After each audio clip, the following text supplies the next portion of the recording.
ആ ചോദ്യത്തിന് ഉത്തരം പറയുവാൻ ഇവിടെ ഒരുപാട് ആളുകളുണ്ട്. അതിലേക്ക് ഞാൻ കടക്കുന്നില്ല. ഒരു കാര്യം മാത്രം സൂചിപ്പിക്കുകയാണ്. ഭാരതീയ ജനതാ പാർട്ടി ഈ നിമിഷം വരെയും രാഹുലിനെ കാലുകുത്താൻ അനുവദിക്കില്ല എന്ന തീരുമാനം മേൽഘടകം എടുത്തിട്ടില്ല. നിങ്ങൾ അഹങ്കരിക്കുകയാണ് ഞാൻ എന്റെ കാല് പാലക്കാടിലുണ്ട് എന്ന്. അങ്ങനെ ഞങ്ങളുടെ നേതൃത്വം ഒരു തീരുമാനമെടുത്ത് അറിയിച്ചു കഴിഞ്ഞാൽ രാഹുല് പാലക്കാട്ടിൽ ആകാശത്ത് തലവെച്ചുകൊണ്ട് നടക്കേണ്ടി വരും. ഈ കേട്ടത് പാലക്കാട് MLA രാഹുൽ മാങ്കൂട്ടത്തിനെതിരെ പാലക്കാട്ടെ BJPയുടെ വെല്ലുവിളിയാണ്. ഇതിൽ രണ്ട് പ്രധാനപ്പെട്ട കാര്യങ്ങളാണ് പറയുന്നത്. ഒന്ന്, രാഹുൽ മാങ്കൂട്ടത്തിൽ എന്ന പാലക്കാട് MLAയെ പാലക്കാട് മണ്ഡലത്തിൽ കാലുകുത്താൻ അനുവദിക്കണമോ എന്നുള്ളത് BJPയുടെ നേതൃത്വം തീരുമാനിച്ചിട്ടില്ല എന്നും അങ്ങനെ തീരുമാനിക്കുകയാണെങ്കിൽ കാലുകുത്താൻ അനുവദിക്കില്ല എന്നുമാണ്.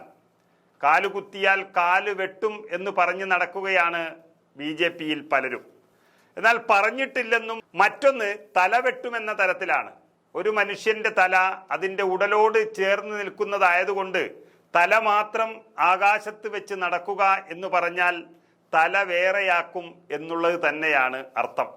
എന്നാൽ ഇന്നലെ രാഹുൽ മാങ്കൂട്ടത്തിലിൻ്റെ തിരിച്ചടിയും പോരാട്ട വീര്യവും കണ്ടപ്പോൾ ക്രിമിനൽ കൂടിയായ ജില്ലാ പ്രസിഡന്റും പേടിച്ചുപോയി. അങ്ങനെ രാവിലെ തന്നെ മാധ്യമങ്ങൾക്ക് മുന്നിൽ വന്ന് മലക്കം മറിഞ്ഞിരിക്കുകയാണ് ജില്ലാ അധ്യക്ഷൻ പ്രശാന്ത് ശിവൻ. MLAയുടെ തല വെട്ടുമെന്ന് പറഞ്ഞിട്ടില്ല എന്നും തല ആകാശത്ത് വെച്ച് നടക്കേണ്ടി വരുമെന്ന് മാത്രമാണ് പറഞ്ഞതെന്നും BJP പാലക്കാട് ഈസ്റ്റ് ജില്ലാ പ്രസിഡന്റ് പ്രശാന്ത് ശിവൻ തിരുത്തി പറഞ്ഞിരിക്കുന്നു. അതുപോലെ തന്നെ കാലുകുത്താൻ അനുവദിക്കില്ല എന്നാണ് പറഞ്ഞത്. അതിനർത്ഥം കാല് വെട്ടുമെന്ന് അല്ലെന്നും പ്രശാന്ത് ശിവൻ വ്യക്തമാക്കുന്നു. ഇതെല്ലാം ആലങ്കാരിക പ്രയോഗമാണെന്നും മൈക്ക് കയ്യിൽ കിട്ടുമ്പോൾ വായിൽ തോന്നിയത് കോതക്ക് പാട്ട് എന്ന പോലെ ആയിപ്പോയതാണെന്നും കൊലക്കേസ് പ്രതി കൂടിയായ ജില്ലാ പ്രസിഡന്റിന്റെ മലക്കം മറിച്ചൽ. രാഹുൽ മാങ്കൂട്ടത്തിൽ MLAക്കെതിരെ നടത്തിയ പരാമർശത്തിൽ പ്രശാന്ത് ശിവന്റെ വിശദീകരണം വന്നതോടെ ഈ വാക്കും കേട്ട് തുള്ളിച്ചാടി നടന്നിരുന്ന സംഘിക്കൂട്ടങ്ങൾ വെറുതെയായി. ഈ പ്രശാന്ത് ശിവൻ അലക്സ് കൊലക്കേസിലെ പ്രതിയാണെന്നും കൊലപാതകത്തിൽ ചേർക്കുന്ന 302 വകുപ്പ് ചാർത്തപ്പെട്ട കുറ്റവാളിയാണെന്നും ജാമ്യത്തിൽ ഇറങ്ങിയാണ് ഇപ്പോഴത്തെ തോന്നിയവാസമെന്നും പഴയ BJP നേതാവായ ഇന്നത്തെ കോൺഗ്രസ് നേതാവ് സന്ദീപ് വാര്യർ വെളിപ്പെടുത്തിയിരുന്നു. എന്നാൽ കൊലക്കേസ് പ്രതി എന്ന ആരോപണത്തോട് പ്രതികരിക്കാനില്ലെന്നും മുഖ്യമന്ത്രി പിണറായി വിജയൻ കൊലക്കേസ് പ്രതിയായിരുന്നു എന്നും പറഞ്ഞ് സ്വയം സമാധാനിക്കുകയാണ് BJPയുടെ അധ്യക്ഷൻ. അതായത് പിണറായി വിജയനെ മാതൃകയാക്കുകയാണ് BJPയുടെ ജില്ലാ പ്രസിഡന്റ്. പാലക്കാട്ടെ BJPയുടെ ഒരു ഗതികേട് നോക്കണം.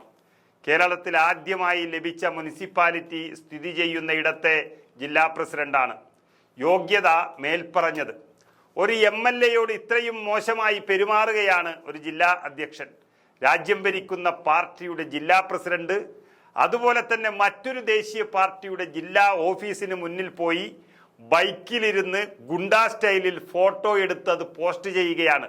നട്ടെല്ലുണ്ടെങ്കിൽ നേതാക്കൾ ഇവിടെ വരണം എന്നുള്ളത്, ഞാൻ ഇവിടെ ഉണ്ട് എന്ന തരത്തിൽ. സത്യത്തിൽ ഒരു രാഷ്ട്രീയ പാർട്ടി അധ്യക്ഷന് ചേർന്ന പണിയല്ല ഇത്. ഒരു കാര്യം ഇങ്ങനെയുള്ളവർ മനസ്സിലാക്കണം. ഏത് രാഷ്ട്രീയ പാർട്ടിയിലും ഒരു 10% ആളുകൾ മാത്രമേ അക്രമം വഴി വിജയിക്കാമെന്ന് കരുതുന്നവർ ഉണ്ടാകും. വർഗീയ പാർട്ടികളിൽ ആയതുകൊണ്ട് അല്പം കൂടുതൽ കാണും. എങ്കിലും മറ്റുള്ളവർക്ക് ഇത് കണ്ടാൽ പാർട്ടിയോട് തന്നെ മടുപ്പ് തോന്നും. ഇപ്പോൾ തന്നെ പാലക്കാട്ടെ BJP ഉപ്പുവെച്ച കലം പോലെയാണ്. 3300 വോട്ടിന് മാത്രം തോറ്റയിടത്ത് ഉപതെരഞ്ഞെടുപ്പിൽ 18,500 വോട്ടിനാണ് ഇപ്പോൾ തോറ്റിരിക്കുന്നത്. അവിടെയാണ് ഒരു ഗുണ്ടായിസം പ്രസിഡന്റിനെ ഇപ്പോൾ നിയമിച്ചിരിക്കുന്നത്. ഏതായാലും രാഹുൽ മാങ്കൂട്ടത്തിലിന്റെ തിരിച്ചടി കാണുമ്പോൾ മലക്കം മറിഞ്ഞ ആള് BJP ആണെങ്കിലും പിണറായി വിജയനെ തന്നെ മാതൃകയാക്കിയതിൽ അത്ഭുതപ്പെടാനൊന്നുമില്ല.